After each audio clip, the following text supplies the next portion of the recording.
Je n'ai pas les mots pour dire à quel point il me manque. Je ne me rappelle pas qu'il y ait eu un temps où nous ne nous connaissions pas. Par une journée glaciale de fin janvier, des dizaines de milliers de personnes se sont réunies au centre de conférence de Salt Lake City pour rendre hommage à la vie et au service de Gordon B. Hinckley et dire adieu au 15e président de l'Église de Jésus-Christ des 5 derniers jours. Le surlendemain des obsèques, la nouvelle première présidence était annoncée. Le président Monson, nouveau prophète, a pris la direction générale de l'Église et la première présidence accueillait un nouveau visage venant du collège des 12 apôtres. Mais commençons par le décès du président Hinckley à 97 ans. Il s'est produit chez lui, à Salt Lake City, le dimanche 27 janvier 2008 au soir, tandis qu'il était entouré des membres de sa famille. Les jours suivants, les gens de tous les milieux ont afflué par milliers à l'extérieur du centre de conférence en face de Temple Square. Ils venaient rendre hommage au président Hinckley, tandis que son corps reposait dans ce lieu de rassemblement monumental pour l'Église, projeté et construit sous la direction du président Hinckley. Les drapeaux locaux et nationaux avaient été mis en berne et pendant 2 jours, le centre de conférence est devenu le théâtre d'un déversement de respect et de gratitude pour le prophète et président qui a vécu le plus longtemps dans l'histoire de l'Église, un homme qui reste dans les mémoires pour son action, sa compassion et sa vision. Il aimait les gens. Ce qu'il faisait pour nous était sincère. De bonté, de gentillesse et d'amour. Il est pour moi l'exemple le plus chrétien que l'on puisse trouver sur la terre. Les gens ont attendu jusqu'à 5 heures dans un froid glacial pour passer devant son cercueil dans la salle des prophètes, laquelle servait pour la première fois à cette fin. Pour les générations plus jeunes de l'Église, le président Hinckley a été le seul président qu'elles n'ont jamais connu. J'avais l'impression qu'il était de la famille. Et grâce à lui, j'ai envie d'être meilleure. Je voulais lui montrer mon respect en étant ici aujourd'hui. Il va nous manquer. Le monde subit une grande perte. Son esprit et ses enseignements continueront. Et je suis très reconnaissante de l'avoir eu comme prophète. Je l'aime profondément. Je suis venu lui présenter mes respects à lui et à sa famille. Il a été un grand exemple de héros dans ma vie. Sa foi a fortifié la mienne et m'a aidé à la renforcer. À la fin de l'exposition du corps, près de 60 000 personnes étaient venues lui rendre hommage, au point qu'il fallut prolonger le dernier soir presque jusqu'à minuit pour que chacun puisse passer. Si les rues de Salt Lake City étaient remplies de visiteurs pour le décès de président Hinckley, les membres de l'Église dans d'autres parties du pays se sont également exprimés pour rappeler la vie et l'œuvre de Gordon B. Hinckley. La meilleure manière de s'en souvenir est de penser aux nombreuses leçons qu'il a données au peuple du monde et à l'expansion qui s'est produite dans l'Église, sous sa direction.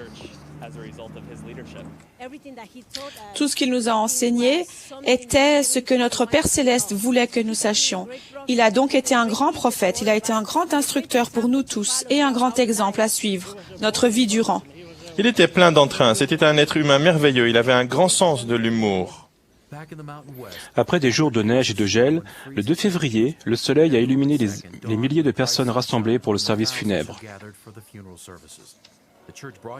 L'Église a diffusé le service par satellite en presque 70 langues dans le monde entier et a partagé son centre des médias avec des dizaines d'agences de presse nationales et internationales.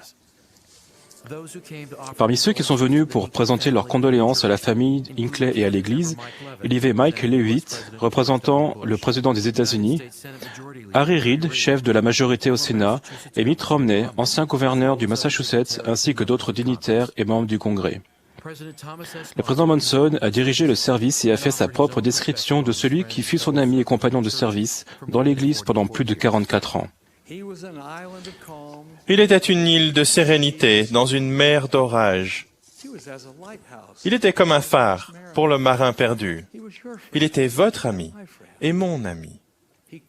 Il nous a réconfortés et calmés quand la situation du monde était effrayante. Il nous a guidés d'une manière indéfectible sur le chemin qui doit nous ramener à notre Père Céleste.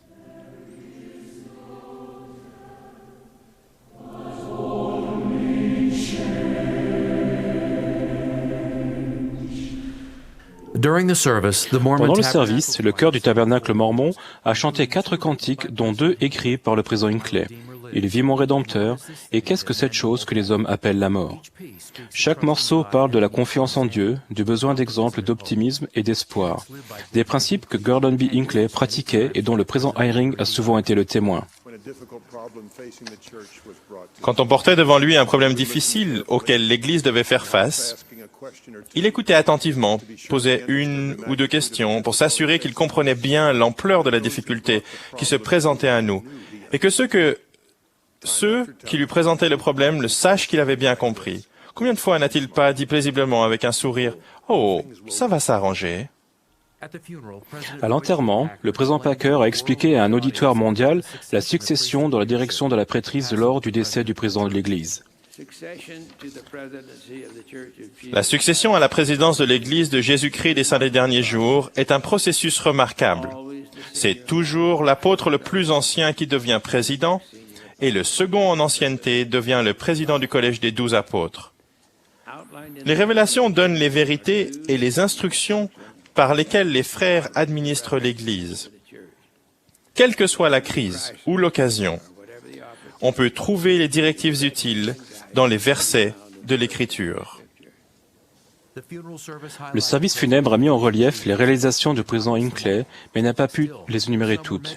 Il y en a néanmoins que l'on a entendu plus d'une fois. Gordon B. Hinckley, qui n'a jamais hésité à parler des sacrifices des pionniers mormons, a été, à bien des égards, lui-même un pionnier. Ayant doublé le nombre de temples construits de par le monde pendant sa présidence, voyageant dans des pays lointains pour rencontrer les membres de l'Église, créant un fonds pour aider les membres de l'Église à obtenir une formation professionnelle utile et faisant avancer l'œuvre du Seigneur. Sur le passage du cortège funèbre vers le cimetière de Salt Lake City, la population amassée le long des rues lui a rendu un hommage de plus en agitant des cannes et des mouchoirs pour montrer son amour et son admiration. L'un de mes souvenirs préférés, c'est quand le président Hinckley saluait la foule avec sa canne pendant qu'elle lui chantait un joyeux anniversaire. C'était un homme si merveilleux qui enseignait la bonté et la compassion aux habitants du monde. Après le service funèbre, la famille Hinckley et les dirigeants de l'Église se sont réunis au cimetière. Richard G. Hinckley, des 70, fils du président Hinckley, a fait la prière de consécration, demandant que l'emplacement soit sanctifié et sacré, un endroit où les visiteurs peuvent rendre hommage et avoir un nouveau sentiment de reconnaissance envers notre Père Céleste pour le sacrifice expiatoire du Seigneur Jésus-Christ. À la fin de la prière, un joueur de cornemuse a rempli l'air de la musique de « Gloire à celui qui a vu Dieu le Père », Amazing Grace, et une des chansons préférées du président Hinckley, Danny Boy.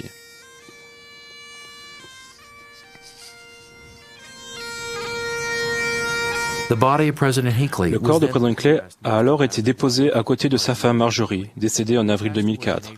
L'emplacement de la tombe contient de la terre du Lancashire, Angleterre, pour symboliser l'amour du prophète pour les îles britanniques. Un amour qui a commencé il y a bien des années quand il y était comme missionnaire. Le dimanche 3 février 2008, le président Monson a été mis à part comme 16e président de l'Église de Jésus-Christ des 5 derniers jours. L'annonce a été faite le lundi 4 février aux médias assemblés au siège de l'Église à Salt Lake City.